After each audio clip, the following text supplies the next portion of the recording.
បន្ទប់របស់ខ្ញុំនេះគឺបន្ទប់ហាត់ប្រាណហើយ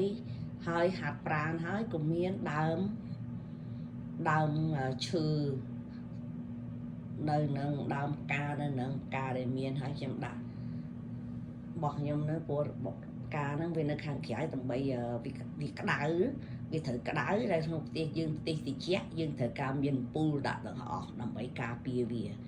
ហ្នឹងបន្ទប់ខ្ញុំគឺថាមានអំពូលហើយអំពូលហ្នឹងគឺពូកម្ដៅការរបស់ខ្ញុំអញ្ចឹងមានគ្រប់មុខមានព្រាកតុយពើមានអីទាំងអស់អញ្ចឹងណាហើយត្រឡប់មកវិញ It's all my living room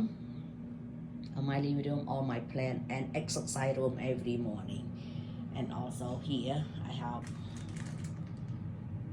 my orchid I'm always water every Sunday. It is out salad from my honey grandma, so it looks so beautiful the way I like it. Look at it, how beautiful.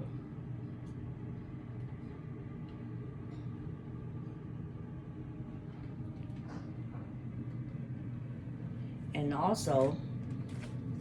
my orchid so beautiful អញ្ចឹងបងប្អូនដែលដាំផ្កា orchidea នៅឲ្យបានល្អចង់ឲ្យបានល្អហើយពណ៌ស្រស់ស្អាតដូចខ្ញុំពណ៌វាស្រស់ស្អាត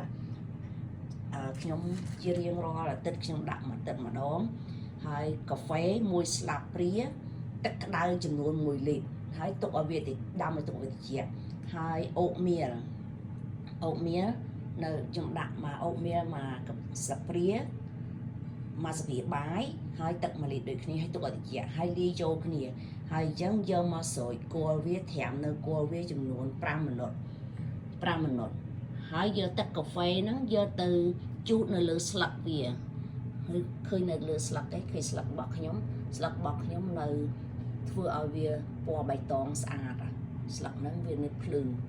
ហើយធម្មតាតែអូកដេបើយើងមិនបានថែទាំវាទេ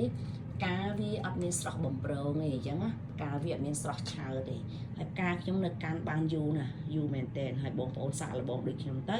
ប្រហែលជាធ្វើឲ្យផ្កាអូគីដេហ្នឹងបានយូរហើយវាអត់ត្រូវការទឹកច្រើននេះអូគីដេ